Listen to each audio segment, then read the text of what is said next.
Welcome to the Wholesaling Inc. podcast, America's #1 podcast for new real estate investors, where we know that finding discounted properties is the most proven path to financial freedom.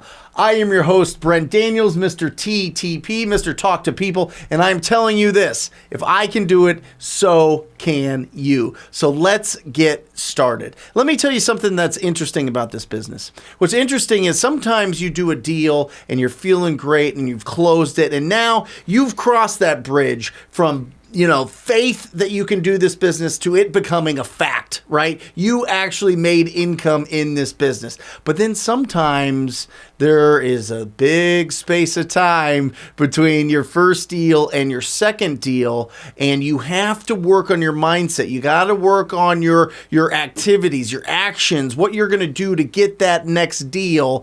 And we're going to break that all down because that is the story of the gentleman, the professional wholesaler that I have out of Atlanta that is in the TTP podcast studio with me today. It is George Edwards. Say hello to everybody. How's everybody doing?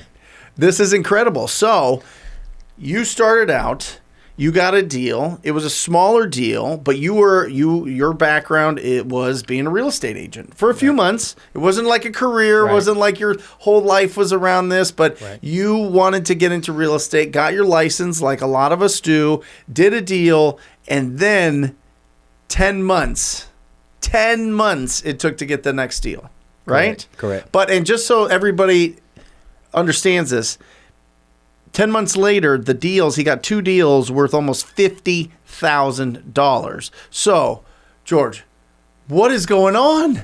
What happened? I honestly think that it was just a mindset shift. Okay. At the beginning, it was a lot of variables, learning the business. And, I got to give a lot of credit to your teaching program because it really laid the foundation. So I was really a student, and kind of my first deal fell into my lap. It was a referral. Sure. So I didn't use my own marketing to get that deal.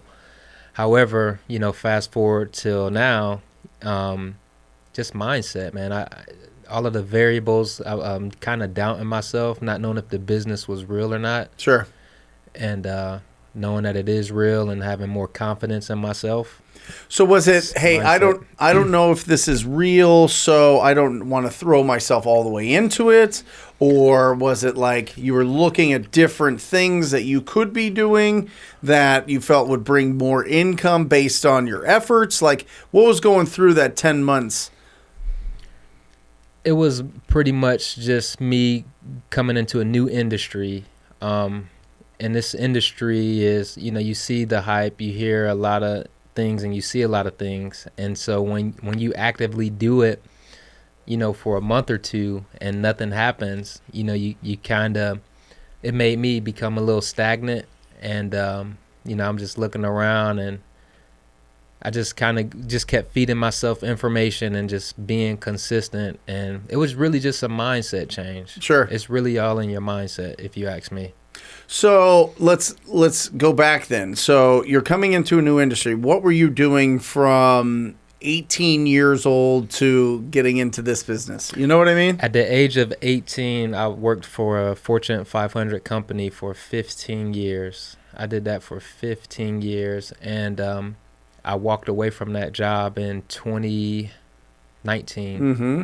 And I just got tired of, I was working so many hours, 70 hours a week. I was making okay money, you know, but that's what I did for a living. I mean, I was a W-2 worker for 15 years, and a lot of people didn't get away from it. Like me having 15 years in, I was a low guy on the totem pole. You got guys that had 30, 40 plus years because of the benefits and the pay were so great. That was them, but it wasn't me. And you started fresh out of high school. Fresh out of high school with this. So you're doing the tough jobs. Correct. What industry is this? Logistics. Okay. Yep. Okay. Whatever that means. Well, yeah. I mean, I was basically a carrier for I don't want to say their name, but it's a large company. Yeah. And it was. I mean, the people at my station, I mean, hip replacements, knee surgeries, back surgeries, like it wasn't a game. It was like carrier, physical. like you're delivering things. Correct. Oh, for 15 years. 15 years. And you're seeing the writing on the wall. Everywhere. Everywhere. Yep. Yeah, it's interesting because, I mean, I have this conversation with truck drivers. I have this conversation with the military. I have this conversation with people that are mechanics. Yep. You know, they see the generation. Listen, these are like people that maybe they were seniors in high school when they were freshmen. They're seeing them trying to, like, they're starting to fall apart. And yep. There has to be some changes made, yep. right? Yep. So what sparked the interest in real estate? As a young boy, I always worked on the house with my mother. Like, I would put up drywall. I would do all of the landscaping, electrical work, you know, plumbing. So back then it was something like I didn't like to do it as a boy, but I started to like to do it because I didn't have a choice. I had to do it. Sure. And it just real estate, I always had a love for like homes, like improving homes, making it more, you know, the neighborhood look better. So yeah. That's kind of where I came back to real estate. Awesome. Yeah. And so you're thinking about it. What's your first step? Are you getting into books? Are you getting into podcasts? Are you getting into YouTube? Are you finding people that are in the business? You go to real estate school, obviously. How did I find out about real estate? No, I mean, just like, what was your, you're doing this job for 15 years. You're seeing that, okay, my body's going to break down at some point. And then you're like, okay, how do I transition? How do you start? What's the next action step that you take towards on your real estate journey? So it definitely starts with education. It has to do with some bit of exposure. So you kind of got to have that wondering mind to be curious and start digging for information. And this may sound a bit cliche, but Wholesaling Inc. was the first piece of information that I came across. And now you're on it. Seriously, man. Wholesaling Inc. was the first podcast. Yeah. And I mean, it's over, 700 and some episodes now? I mean, there's so many of them. But, yeah, just education. Like, while I was out there working on my route, I would listen to podcasts and I would listen to books. And fast forward, that's kind of what got me looking elsewhere. Awesome. Why did you decide to get your real estate license? Because this is a question a lot of people have. And I think, you know, as wholesaling becomes more of a normal, word in our business, a normal vernacular in our business, it's going to be more states are going to want to get a piece of it, which means they're going to want you to be licensed. Right. And this has happened in a few different states. But I encourage people that if they see that this is going to be coming up, to not be afraid of getting your license. Right. It's going to be fine and just business as usual. But why did you decide to get your license? So I decided to get my license because I'm the type of person who likes to cross my T's and dot my I's. Mm-hmm. So I looked at it as just a supplement. I went into being an agent knowing that I wouldn't want to be an agent permanently. Sure. So I just did it for the extra information that I can get, any information that I can get. But come to find out, I mean, this is just my opinion. It's just like formal education. Yeah. Sometimes when you get out here in the real world, only certain things apply. So, but that's why I got it. I just wanted to get all of the lingo and all of the words of real estate as my foundation. Yeah, I loved it. I was going through getting my license. I read Rich Dad Poor Dad, was getting my license while I was in college. I'm going through all the classes, taking all the tests, getting all this stuff done. I get done, and my dad's like, that is great. So what did they teach you about, like, finding, you know, the listings and the buyers and everything? I was like, they didn't teach me anything about that, right. You know? Right. And it was really interesting that the whole business, real estate in a lot of ways is like 80% sales skills and rapport building and trust building and relationship building. And none of that is really taught. And that's why podcasts exist, truly. Right. I mean, if every area or state did a really good job of helping people to discover how to generate leads, we wouldn't exist. Right. But we do. Right. Because they just don't teach you it, right? That is true. So you went through that. You saw that. You still went into the podcast. You're starting to, piece these things together. How did you get the first deal that you got? A referral, right? But so Were you just talking to a lot of people and letting them know that you were in real estate? It was a really close, good friend of mine, and it happened to be a virtual deal. So the piece of land that I wholesaled was in Jacksonville, Florida. Mm-hmm. It was just a piece of land that he inherited from his parents, and he just was paying taxes on it. And I say, hey, are you just going to continue to pay taxes on this? And I'm like, why not make some money off of it? And next thing you know, we did a contract. And that is the single best question that you can ask somebody that owns vacant land. Are you going to keep paying taxes on this, right? Yep. That's incredible. So that one happened. And then I know you and I were introduced to each other in the program. You started going, kind of walk through that process from that first deal to getting going, generating the leads, and how you got to, what took so long in your market to go from that deal to the second deal. So it was a few different factors that took me that long. I would say once I closed that deal in June, I joined the program in November. Mm-hmm. And once I got that wholesale deal, I'm like, this is real. I can really make a living off of this, right? The problem was when I left my big company that I was with for 15 years, I had some savings, to get me by. Sure. I think that was one of the biggest things, sitting on a lump sum of money. I don't think my drive and my focus was where it should have been. Yeah. And I just was comfortable. I felt like Yep. I don't need to have a deal this month. I mean, nobody says that, but right. Bills wasn't coming past due. Everything, was still fine and dandy. But I think it was more so me just having those reserves. But once those reserves started trickling down, the temperature started rising. Yeah, sure. So. I mean, listen, it's tough to be hungry when you're full. Yep. You know what I mean? And when you start getting that hunger starts coming back, and then I think that's what ramped up there, right? Yeah, and it sounds like money is the motivation, but it's really not. Money is just a byproduct. Once I really got into the business and having quality conversations, you really become, if you're in it for the right things, you become a real genuine person, and you really just want to help the sellers and the buyers and connect and, revitalize neighborhoods and just put value back into the community. And that's what I do it for. Yeah. And I think that's why the deals are starting to come in, because I'm no longer focused on just an assignment fee or a check. It's more about how can I help someone today solve their problem and get them to the next chapter in their life. So, and that's it. I mean, that is the most important thing. If you come from that, law of cause and effect, right? The cause is, well, I don't want to get rejected. I don't want to talk to so many people. I don't want to lose out on these deals. I want all these things. The effect is, if you're out there being proactive and you're out there following up with these people and you're out there, sometimes it feels like you're like trying to help them out as much as possible, right. And they're either ghosting you or they're kind of stiff-arming you or whatever else, and then finally they make that decision. The weight that is lifted off of distressed properties, chest or shoulders or whatever else, is phenomenal. Mm-hmm. I am telling you, they go to that closing like they just got done with a battle. They can take a breath. They can just go and have, happy hour or something and just relax, right? They just feel like they're in a better position. And that's what's really, really, incredible.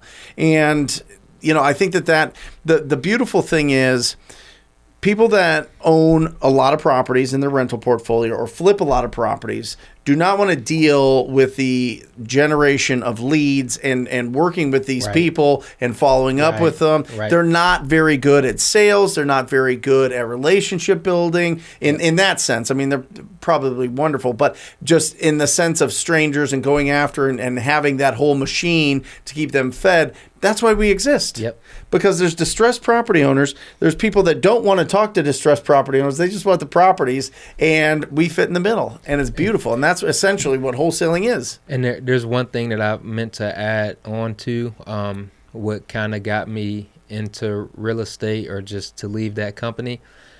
I didn't feel valuable. I didn't feel valued at my place of work. Like, I would go into businesses and I would get overlooked. I would get kind of like put off, and it's it's not an empty feeling, but I'm kind of a man of respect. So when you go places and people don't show you any respect and they just treat you any type of way, that's kind of where I've had that inner thought, like, my worth is more than this. And just piggybacking off of what you just said, how valuable we are to the sellers, the buyers, the community, the government. You get that validation. It's a win-win. That's beautiful. Yeah, so I love that. That's kind of why I really love it. I think you really struck something there, because I think what people don't discover as they get into this is all those years that they've been kind of like, seen through and nobody's really paying attention and it's just a cog in the wheel. All of a sudden you become the most important thing for like 30 days or 45 days or however long this transaction goes between two different parties. And you get a lot of I don't know if it's just internal value from that. You know what I mean? People are like, they need you to keep this thing together. So you become important. One thing that I keep in mind when I talk with sellers, or kind of anybody, seller or buyer, they're the hero, you're the guide, right? Yep. So you just want to be their guide. And the deal that I just closed last Friday, I'm sure we may get into it, they've already set up a meeting, the sellers, her and her husband, to talk to me about lending me private money, you know, because now they want to invest the money that they just made off the sale of their home. So yeah, it's not even just for one transaction. It can be for more, it's just that. And that's the start. Yeah. I mean, once you start raising funds from people, now you have a track record. Now, all of a sudden, now we're talking about how development happens. Now we're talking about how 100 to 300 flipped properties happens. You're talking about hanging drywall with your mom. I mean, imagine doing that hundreds of times. I mean, how rewarding is that? It's incredible. So let's break that deal down. So talk to me about this deal. Okay, so the first deal, it came from an absentee high equity list. Yep. Okay. And vacant? No, it was actually occupied. Okay. Yeah, it had tenants in place. The tenant had been living there for 8 years as a Section 8 tenant. Okay. So I sent out text campaign. And it's funny because this is right around the time that I joined TTP, and I sent this text message out. And I thought it was a laydown because the response I got, it was like, yeah, sure, go by. You want to go by and look at the property? I'm just like, wait a minute, out of all of the texts I get. And so I got on the phone with the seller, and he was talking really good, but come to find out, he had a wife, and she wasn't with the program. So that was back in October. So then it came to, we're just going to do it next year. So it was just consistent follow up. And when I followed up with this gentleman, it wasn't about the house. Right.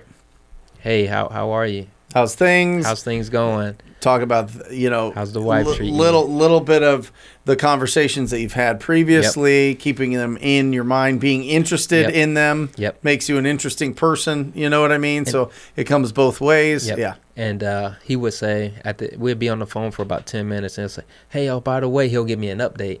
And I'll say, hey, I wasn't calling for an update. I was just really calling to see. But anyway, fast forward, next year came. So it was January. Checked with them. No, I just had COVID vaccines. We're sick, this, that, and the third. So I got pushed on until, March. And finally got his wife to sign. Love it. He signed. And we closed that deal 2 weeks ago. And it was... Real quick, okay. Before we get into it, okay, let me just break this down for people that are just finding this, because there's people that are going to be listening to this for the first time, and you said a couple words that might be a little bit. I want to give some clarity because they're industry specific words. Absentee owner means that the owner of the property doesn't live there, right? Correct. Typically, it's a tenant owned. It is a tenant occupied property. Right. and the owner doesn't live there. So these are rental properties. You said high equity.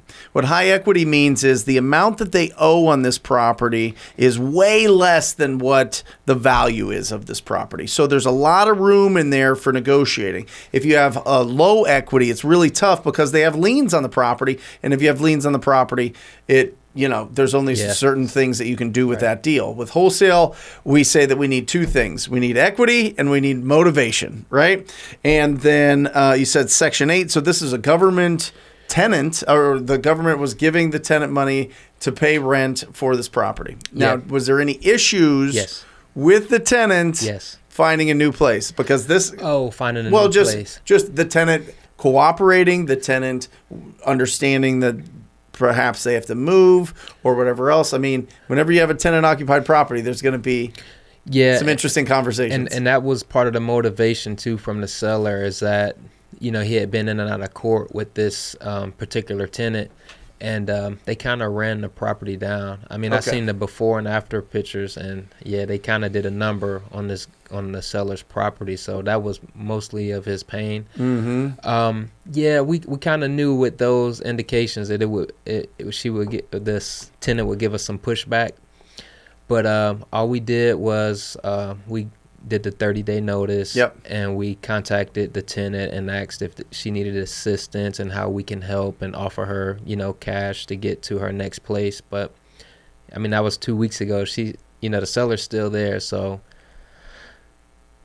fingers crossed. We're gonna do the best we can to help her to get to her next place. So how long did she have to, once you closed on it, the cash buyer closes on it, how long did she have to get out? So we put the notice in maybe 5 days before we actually did the close on it. So the original seller did the notice to the tenant. And they have 30 days in Georgia? Well, we gave them a 30-day notice, but we'll see. We'll see.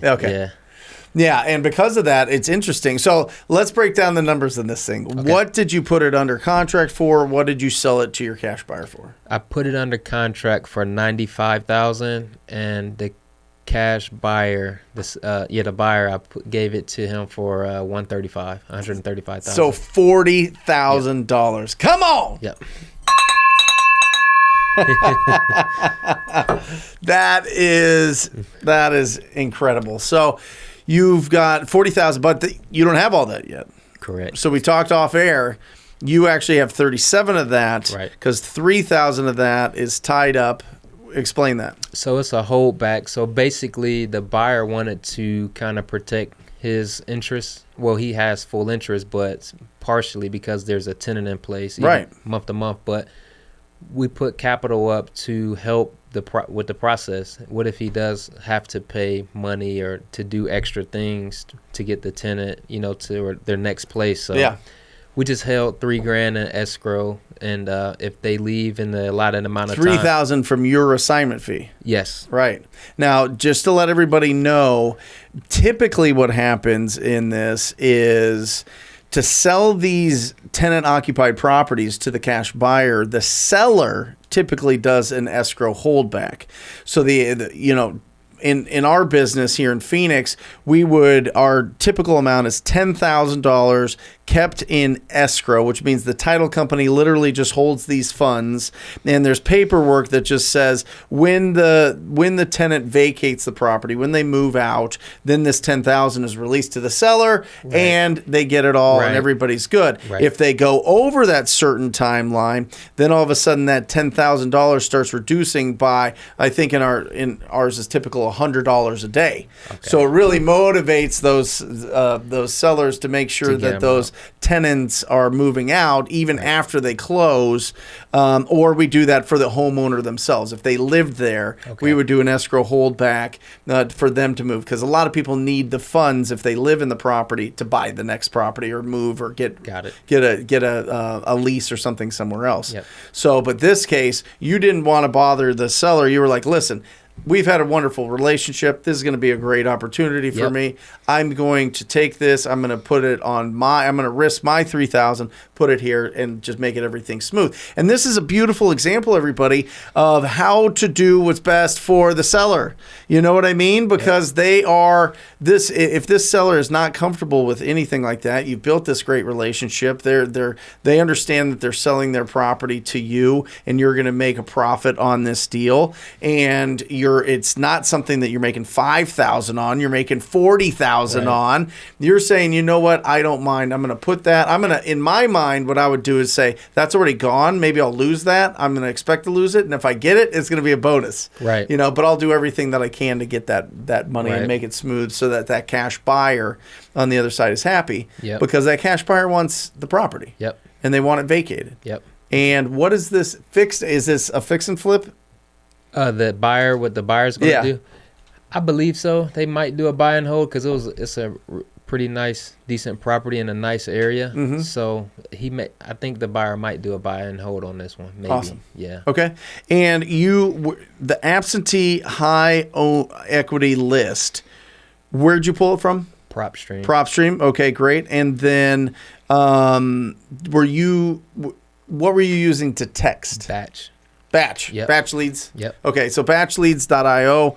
I'll give you guys discount codes for all that at the end of the episode. Fantastic. So you got the number. You got the address, put it into Batch Leads. That skip traced it, got you the phone number, and then also you were able to text on that platform. Correct. Got it out there. They responded. You built this relationship and closed this $40,000. That's what it's about, relationships. It was, when I came to that crossroad of holding back that money, the relationship was more important. Of course. Me. So, once you realize that this is a relationship business and you really need to be the best with your relationship skills, you'll succeed.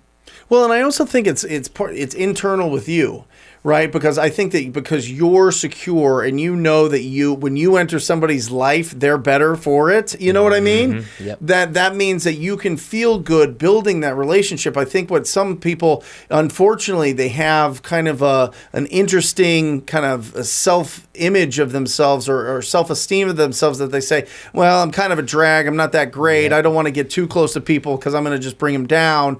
But in essence, if you just release all that, realize that you're a human, these are humans, everybody's a community, we can all love each other and support each other and have respect and love, then you could go confidently and have that kind of relationship, and then all of a sudden the life gets so much better and so much more rich. You couldn't have said that. Right? You couldn't have said that any better. Yeah. Yeah, that's right on point. And I think that's just self-work. If people don't have that, then you just get into it. You stop putting in the negative things. You start listening to amazing motivational podcasts or audibles and hanging out with great people. Yep. And, all the external that you can bring internal, just surrounding yourself with all this positivity, especially if you have a goal. Yeah. Because the fact is, listen, you and I were just built different. And everybody listening to this and watching this and has any interest in real estate investing and wholesaling, we're just built different. Our brains are different. Yep. Like there's millions and millions and billions of people that will never listen, never watch, never have any interest in this. We do. We're freaks. Really, it's a small niche of people. And I want everybody to feel confident that they can be something special in other people, in strangers' lives, especially strangers that have distressed property and have all the stress. Yeah, because this business has changed me, who I am as a person, because any interaction that I have, my mindset is, how can I help this person? Right. How can I add value to this person? That's it. It's not about me. That's it. So I love it. Once you have that type of mindset, man, you have your rapport building is different. Yep. You listen better. Yep. You're able to guide people better, because when I talk to sellers, I'm not coming in on the phone saying that I'm their buyer.